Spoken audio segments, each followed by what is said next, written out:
মৰমৰ ছাত্ৰ-ছাত্ৰীসকল, মই মালা শৰ্মাই আজি তোমালোকৰ লগত নৱম শ্ৰেণীৰ গণিতৰ প্ৰথম অধ্যায়ৰ বিষয়ে আলোচনা কৰিবলৈ আহিছোঁ। আমি আজি আলোচনা কৰিব লগা বিষয়টো হৈছে সংখ্যা প্ৰণালী। সংখ্যা প্ৰণালী বিষয়ে জনাৰ আগতে আমি জানিব লাগিব সংখ্যানো কি? সংখ্যা হৈছে এনে এটা গাণিতিক মান যিটো কোনো পৰিমাণক প্ৰতিনিধিত্ব কৰিবলৈ ব্যৱহাৰ কৰা হয় আৰু ইয়াক গণনা কৰাত ব্যৱহাৰ কৰা হয়। বিভিন্ন ধৰণৰ সংখ্যাৰ কথা আমি আগতে পাই আহিছোঁ। তাৰ ভিতৰত প্ৰথম আমি গণনা কৰা সংখ্যাৰ বিষয়ে আলোচনা কৰোঁ। আমি গণনা কৰোঁ সাধাৰণতে একৰ পৰা গণনা কৰা সংখ্যাবোৰেই হ'ল স্বাভাৱিক সংখ্যা বা প্ৰাকৃতিক সংখ্যা।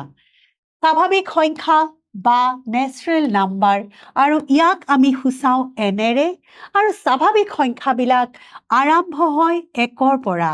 আৰু ই অসীমলৈকে বিস্তৃত হৈ থাকে। স্বাভাৱিক সংখ্যাৰ লগত আমি যদি শূন্য যোগ কৰি দিওঁ ই হৈ পৰে পূৰ্ণ সংখ্যা। স্বাভাৱিক সংখ্যা আমি জানো যে একৰ পৰা অসীমলৈকে বিস্তৃত হৈ থাকে। তাৰ আগত যদি আমি শূন্যটো লগাই দিওঁ ই হৈ পৰে পূৰ্ণ সংখ্যা। ইয়াক আমি হোল নাম্বাৰেৰে বুজাওঁ আৰু তাক আমি ডব্লিউৰে সূচাওঁ।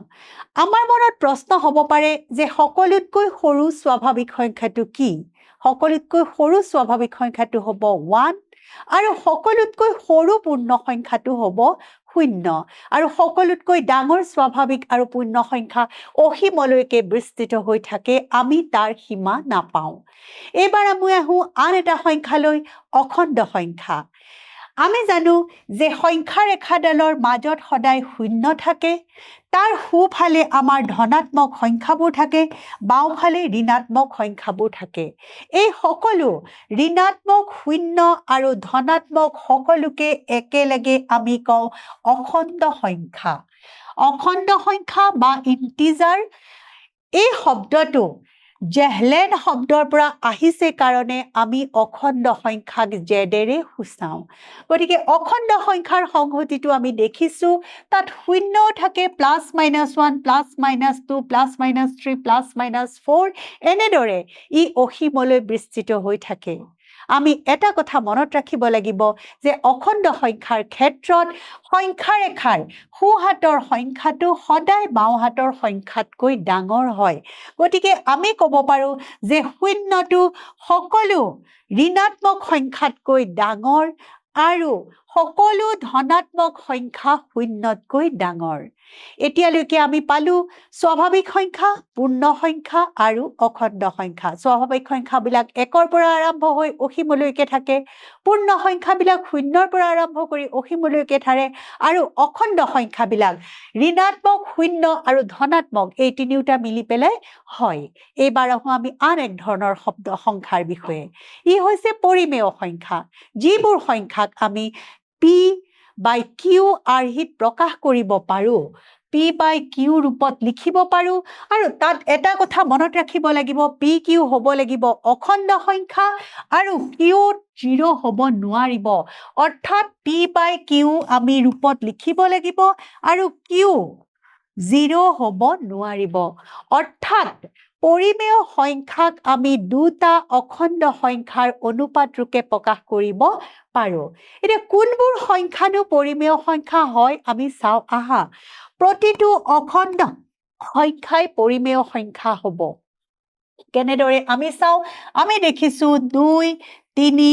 5 এইবোৰ হ'ল অখণ্ড সংখ্যা, আৰু প্ৰতিটো অখণ্ড সংখ্যাৰ তলত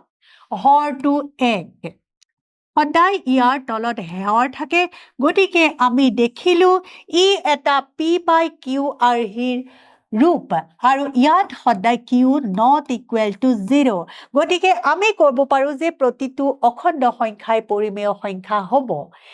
এইবাৰ আহোঁ দশমিক বিস্তৃতি পৰিসমাপ্ত সংখ্যাবোৰো পৰিমেয় সংখ্যা হ'ব কেনেদৰে আমি চাওঁ আমি ধৰো 2/5 আমি যদি ইয়াক দশমিকলৈ নিওঁ ই হ'ব 2.5 ইয়াৰ দশমিক বিস্তৃতি এইখিনিতে শেষ হৈছে এনেকুৱা ধৰণৰ সংখ্যাবিলাকো হ'ব পৰিমেয় সংখ্যা আৰু এটা সংখ্যা আছে অবিৰত পুনৰাৱৰ্তিত সংখ্যা আমি যদি চাওঁ 3/1 3/1ক যদি আমি দশমিকলৈ নিওঁ ই হৈ যাব 0.3333 আমি দেখিছোঁ ই অবিৰত হৈ আছে ই 3333 অসীমলৈকে বিস্তৃত হৈ আছে আৰু কিন্তু ই বাৰে বাৰে 3 আহিছে বেলেগ অহা নাই গতিকে এনেকুৱা ধৰণৰ অবিৰত পুনৰাৱৰ্তিত সংখ্যাবোৰ পৰিমেয় সংখ্যাৰ ভিতৰত পৰিব কিছুমান আমাৰ উদাহৰণ দিছে 5 পৰিমেয় সংখ্যা 25 ৰুট যদি কৰোঁ আমি উত্তৰ পাওঁ 5 গতিকে সি এটা পৰিমেয় সংখ্যা এইটোৰ দশমিক বিস্তৃতি ই সমাপ্ত হৈছে গতিকে ই এটা পৰিমেয় সংখ্যা এইটোৰ 131313 বাৰে বাৰে পুনৰ আকৌ আহি আছে অবিৰতভাৱে গতিকে এনে ধৰণৰ সংখ্যাবিলাক আমি পৰিমেয় সংখ্যাৰ ভিতৰত ৰাখিব পাৰোঁ পৰিমেয় সংখ্যাৰ অৰ্থ পৰিমেয় নামটোতে সোমাই আছে পৰিমেয় মানে হ'ল পৰিমাণ যাৰ জুখিব পাৰি আনহাতে পৰিমেয়ৰ বিপৰীতে আমি এটা বেলেগ সংখ্যা পাওঁ সেইটো হৈছে অপৰিমেয় সংখ্যা তোমালোকে হয়তো বুজিবই পাৰিছা যে পৰিমেয় সংখ্যা যেনেকৈ আমি p/q আকৃতিত ৰাখিব পাৰোঁ কিন্তু অপৰিমেয় সংখ্যা আমি p/q ৰূপত লিখিব নোৱাৰোঁ য'ত p আৰু q অখণ্ড সংখ্যা আৰু q not equal to 0 পৰিমেয় সংখ্যাক আমি p/q ৰূপত লিখিব পাৰোঁ আৰু অপৰিমেয় সংখ্যাক আমি p/q ৰূপত লিখিব নোৱাৰোঁ এতিয়া কোনবোৰ সংখ্যানো অপৰিমেয় সংখ্যাৰ ভিতৰত পৰিব অবিৰত অপুনৰাৱৰ্তিত সংখ্যা আমি এটা উদাহৰণ লওঁ এই সংখ্যাটোকে আমি চাওঁ ইয়াক প্ৰথম 1 তাৰপিছত আহিছে 101010001000 এনেদৰে আহিছে একে সংখ্যা ই অবিৰত জেগালৈ বিস্তৃত হৈ আছে কিন্তু একে সংখ্যাৰ পুনৰাবৃত্তি হোৱা নাই ইয়াত যদি একৰ পিছত শূন্য এটা আছে ইয়াত আমাৰ দুটা আছে ইয়াত তিনিটা আছে ইয়াত চাৰিটা আছে একে সংখ্যাৰ পুনৰাবৃত্তি হোৱা নাই গতিকে তেনে ধৰণৰ সংখ্যাবিলাকক আমি কওঁ অপৰিমেয় সংখ্যা √2 √3 √5 বা পাই ভেলু আমি যিটো পাওঁ 22/7 ইয়াক যদি আমি দশমিক কৰোঁ 3.14 এনেকুৱা গৈ থাকে যাৰ কোনো পুনৰাৱৰ্তিত নহয় তেনেধৰণৰ সংখ্যাবিলাকক আমি কওঁ অপৰিমেয় সংখ্যা এইবাৰ আমি আন এটা সংখ্যালৈ আহোঁ পৰিমেয় আৰু অপৰিমেয় দুয়োটা সংখ্যাকে একেলগে আমি এটা সংখ্যাৰ তলত ৰাখিব পাৰোঁ সেইটো হৈছে বাস্তৱ সংখ্যা বা ৰিয়েল নাম্বাৰ গতিকে ৰিয়েল নাম্বাৰৰ ভিতৰত আমাৰ দুটা সংখ্যা সোমাই থাকে পৰিমেয় আৰু অপৰিমেয় সংখ্যা বাস্তৱ সংখ্যা বা ৰিয়েল নাম্বাৰ হয় পৰিমেয় হ'ব পাৰে নহয় অপৰিমেয় হ'ব পাৰে আমি এটা কথা মনত ৰখা দৰকাৰ আমাৰ যিডাল সংখ্যা ৰেখাডালত সকলো বাস্তৱ সংখ্যাৰে অৰ্থাৎ বাস্তৱ সংখ্যাৰ ভিতৰত আমাৰ পৰিমেয় অপৰিমেয় অখণ্ড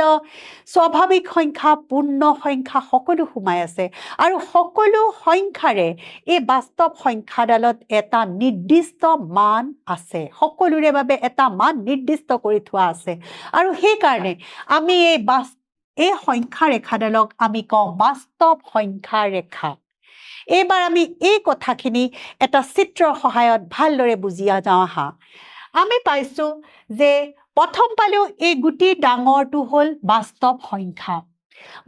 সংখ্যাক আমি দুটা ভাগত ভগাইছোঁ এটা হৈছে পৰিমেয় সংখ্যা আনটো হৈছে অপৰিমেয় সংখ্যা পৰিমেয় সংখ্যাৰ মাজত অখণ্ড সংখ্যা সোমাই আছে অখণ্ড সংখ্যাৰ ভিতৰত পূৰ্ণ সংখ্যা আৰু পূৰ্ণ সংখ্যাৰ ভিতৰত স্বাভাৱিক সংখ্যা সোমাই আছে আমি আকৌ এবাৰ কৈছোঁ স্বাভাৱিক সংখ্যাবিলাক আমাৰ 1ৰ পৰা আৰম্ভ হৈ অসীমলৈকে বিস্তৃত হৈ থাকে পূৰ্ণ সংখ্যাবিলাক 0ৰ পৰা আৰম্ভ হৈ অসীমলৈকে বিস্তৃত হৈ থাকে অখণ্ড সংখ্যাবিলাক 0 +-1 +-2 2 এনেদৰে হৈ থাকে পৰিমেয় সংখ্যাবিলাক p/q আকৃতিত লিখিব পাৰি আকৃতিৰ আৰু অপৰিমেয় সংখ্যাবিলাক p/q আকৃতিৰ নহয় আশা কৰোঁ তোমালোকে ভালদৰে বুজি পাইছা এবাৰ আমি চাওঁ দুটা পৰিমেয় দুটা সংখ্যাৰ মাজত কিমানটা পৰিমেয় সংখ্যা থাকে দুটা সংখ্যাৰ মাজত আমি পৰিমেয় সংখ্যা অসীম সংখ্যক পৰিমেয় সংখ্যা থাকে আৰু তাক আমি কেনেদৰে উলিয়াব পাৰোঁ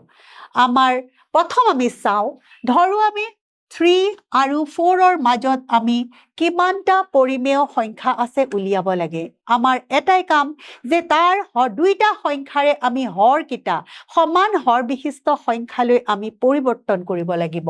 আমি জানো যে 3 তলত 1 আছে 4ৰ তলতো 1 আছে আমি যদি ইয়াক একে হৰ বিশিষ্ট সংখ্যালৈ পৰিণত কৰোঁ ই হৈ পৰিব 4/12 ই হৈ পৰিব 4 ই হৈ পৰিব 4/16 এতিয়া 4/12 আৰু 4/16ৰ মাজত যিখিনি সংখ্যা আমি পাম 4/13 4/14 4/15 এই সংখ্যাকেইটাই হৈছে এই দুটা সংখ্যাৰ মাজত 3 আৰু 4ৰ মাজত থকা পৰিমেয় সংখ্যা কিন্তু আমি ভাবিব নালাগে যে 3 আৰু 4ৰ মাজত অকল এইকেইটাহে পৰিমেয় সংখ্যা আছে আমাৰ যিমান মন যায় বা যিমান সংখ্যক লাগে সিমান সংখ্যক অসীম সংখ্যক আমি পৰিমেয় সংখ্যা উলিয়াব পাৰোঁ এবাৰ আমি আহো তোমালোকে মনত ৰাখিবলগীয়া এটা কথা তোমালোকে নিজৰ টুকা বহীত টুকি লোৱা যে যিকোনো দুটা পৰিমেয় সংখ্যাৰ মাজত অসীম সংখ্যক পৰিমেয় সংখ্যা থাকে পিছতো আমি এইটো ব্যৱহাৰ কৰিব লাগিব আমি যেতিয়া অনুশীলনী কৰিম যে দুটা প্ৰদত্ত পৰিমেয় সংখ্যাৰ মাজত অসীম সংখ্যক পৰিমেয় সংখ্যা থাকে এবাৰ আমি আহো উদাহৰণলৈ প্ৰথম প্ৰশ্নটো দিছে যুক্তি দৰ্শাই তলৰ উক্তিবিলাক সঁচা নে মিছা কোৱা প্ৰতিটো পূৰ্ণ সংখ্যাই এটা স্বাভাৱিক সংখ্যা আমি জানো যে পূৰ্ণ সংখ্যাবিলাক শূন্যৰে আৰম্ভ হয় আৰু ই অসীমলৈকে বিস্তৃত হৈ থাকে আৰু স্বাভাৱিক সংখ্যাবিলাক একেৰে আৰম্ভ হয় আৰু ই অসীমলৈকে বিস্তৃত হৈ থাকে এতিয়া আমি দেখিছো যে পূৰ্ণ সংখ্যা শূন্যৰে আৰম্ভ কিন্তু স্বাভাৱিক সংখ্যা একেৰে আৰম্ভ গতিকে প্ৰতিটো পূৰ্ণ সংখ্যাই এটা স্বাভাৱিক সংখ্যা হ'ব নোৱাৰে এই উক্তিবিলাকৰ এই উক্তিৰ ক্ষেত্ৰত আমি লিখিব লাগিব যে এই উক্তিটো মিছা পিছৰ প্ৰশ্নটোলৈ আমি আহো প্ৰতিটো অখণ্ড সংখ্যাই এটা পৰিমেয় সংখ্যা আমি জানো যে অখণ্ড সংখ্যাবিলাক 2 3 -5 100 এইবিলাক হ'ল অখণ্ড সংখ্যা আৰু পৰিমেয় সংখ্যাবিলাক আমি সদায় p/q ৰূপত লিখিব পাৰোঁ য'ত q শূন্য হ'ব নোৱাৰে আমি চাওঁ এই অখণ্ড সংখ্যাবিলাক আমি পৰিমেয় ৰূপত লিখিব পাৰোঁ নে নোৱাৰোঁ 2 তলত আমি জানো 1 আছে 3 তলত 1 আছে 5ৰ তলত 1 প্ৰতিটো অখণ্ড সংখ্যাৰ তলত 1 আছে গতিকে আমি এইটো ক'ব পাৰোঁ যে ই হ'ল p/q আকৃতিৰ আৰু ইয়াত q not equal to 0 গতিকে আমি যিহেতু দেখিলোঁ যে প্ৰতিটো অখণ্ড সংখ্যাকে আমি এটা পৰিমেয় সংখ্যাৰ ৰূপত লিখিব পাৰি গতিকে আমি ক'ব পাৰোঁ যে উপৰোক্ত উক্তিটো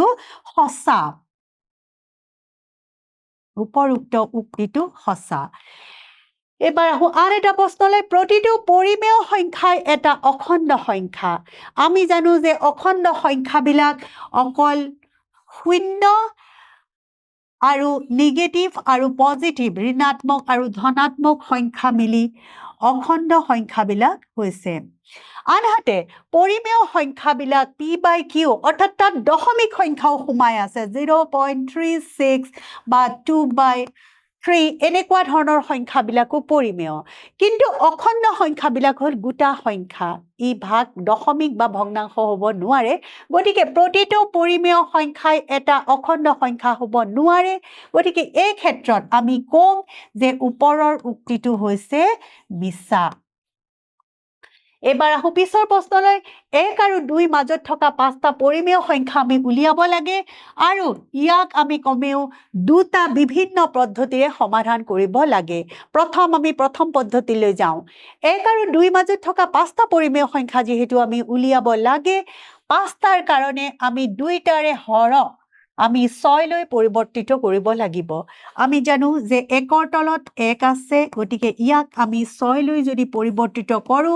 হৰ আৰু লব দুইটাকে আমি 6 ৰে পূৰণ কৰিব লাগিব ইফালে 2 তলতো আমি জানো যে 1 আছে দুইটাৰে হৰ আৰু লবক আমি 6 ৰে পূৰণ কৰিলে আমি 6 ভাগৰ 12 গতিকে 6 ভাগৰ 6 আৰু 6 ভাগৰ 12ৰ মাজত যিখিনি সংখ্যা থাকে এতেকে 5টা মাজৰ পৰিমেয় সংখ্যা হ'ব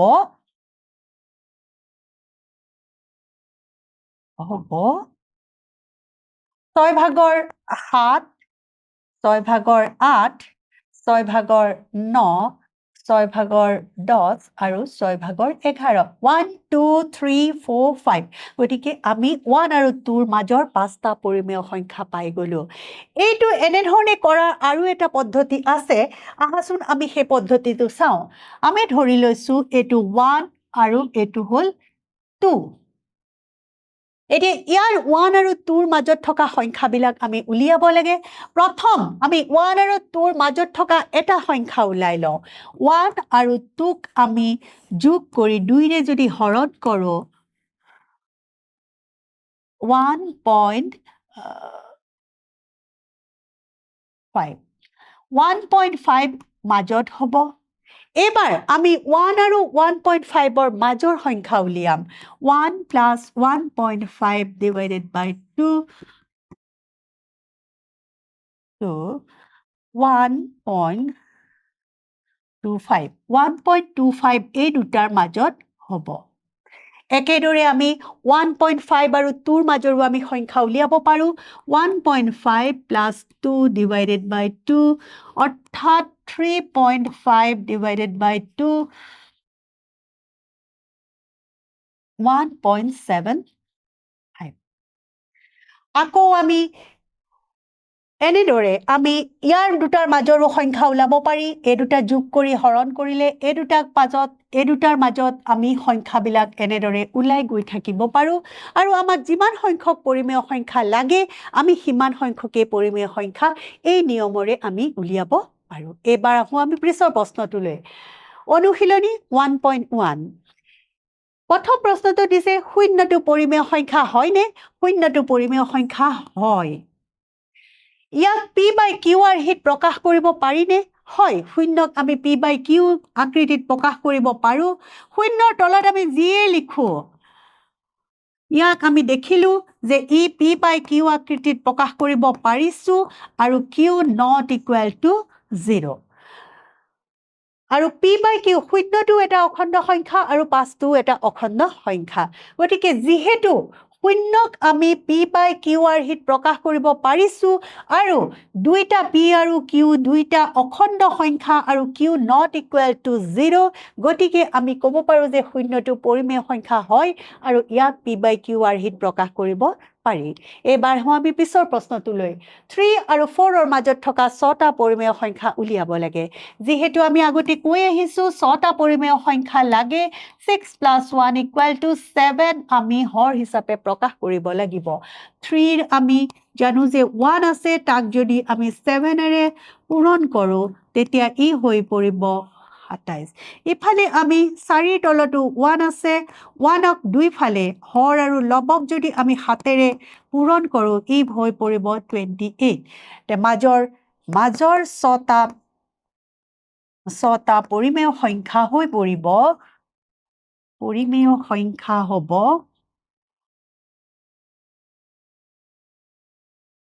প্ৰথমটো হ'ব 7 ভাগৰ 22 7 ভাগৰ 23 7 ভাগৰ 24 7 ভাগৰ 25 7 ভাগৰ 26 7 ভাগৰ 27 7 ভাগৰ 27 727 আমি দেখিলো 1 2 3 4 5 6 6টা আমি পৰিমেয় সংখ্যা পালো পিছৰ প্ৰশ্নটো চাও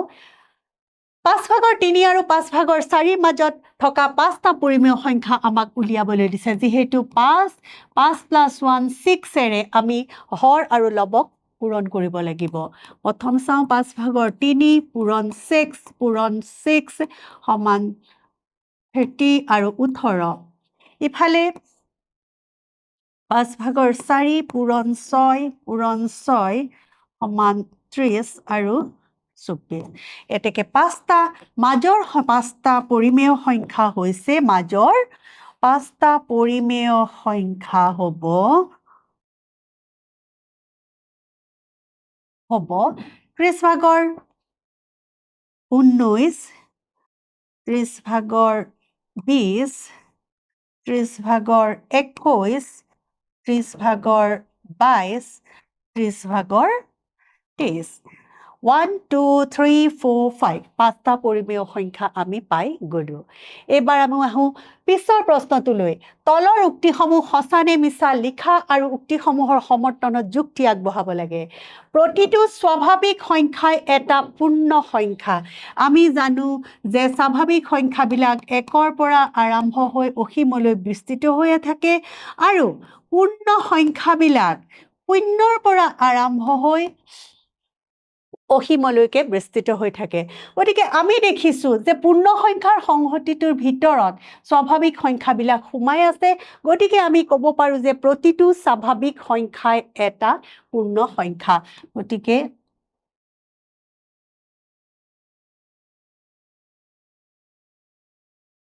সঁচা মুক্তিটো আমি ক'ব পাৰিম সঁচা পিছৰ প্ৰশ্নটো আমি আহো প্ৰতিটো অখণ্ড সংখ্যাই এটা পূৰ্ণ সংখ্যা আমি জানো যে অখণ্ড সংখ্যাবিলাক 0 ±1 ±2 এনেকৈ গৈ আছে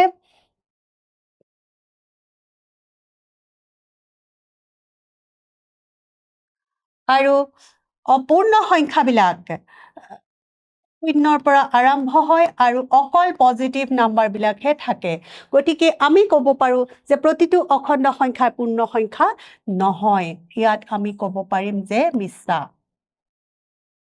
এবাৰ আছে প্ৰতিটো পৰিমেয় সংখ্যাই এটা পূৰ্ণ সংখ্যা পৰিমেয় সংখ্যা আমি জানো দশমিক সংখ্যাবিলাকো পৰিমেয় সংখ্যা বা ভগ্নাংশবিলাকো পৰিমেয় সংখ্যা কিন্তু পূৰ্ণ সংখ্যাবিলাক অকল 0 আৰু ধনাত্মক সংখ্যাবোৰহে হ'ব গতিকে আমি ইয়াৰ সমৰ্থনত আমি ক'ব পাৰো যে ওপৰৰ উক্তিটো মিছা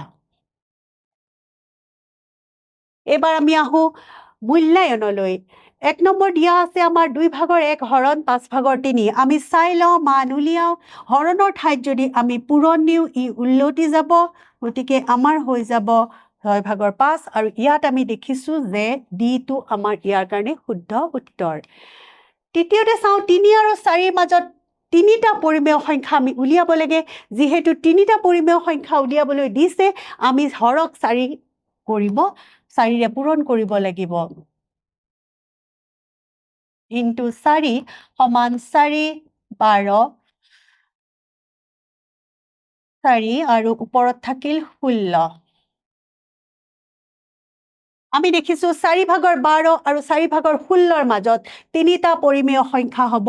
4/13 4/14 আৰু 4/15 এবাৰ আহো আমি আন এটা প্ৰশ্নলৈ যিকোনো দুটা পৰিমেয় সংখ্যাৰ মাজত কিমানটা সংখ্যা থাকিব পাৰে মই তোমালোকক আগতেও কৈ আহিছো তোমালোকে টুকা বহীত লিখিও লৈছা যে যিকোনো দুটা প্ৰদত্ত পৰিমেয় সংখ্যাৰ মাজত অসীম সংখ্যক পৰিমেয় সংখ্যা থাকিব পাৰে গতিকে ইয়াৰ উত্তৰত আমি দেখিছো উত্তৰ হ'ব ডি মৰমৰ ছাত্ৰ-ছাত্ৰীসকল আশা কৰোঁ তোমালোকে সুন্দৰকৈ কথাখিনি বুজি পাইছা পিছৰ ক্লাছত আমি আকৌ এই বিষয়ে আলোচনা কৰিম ধন্যবাদ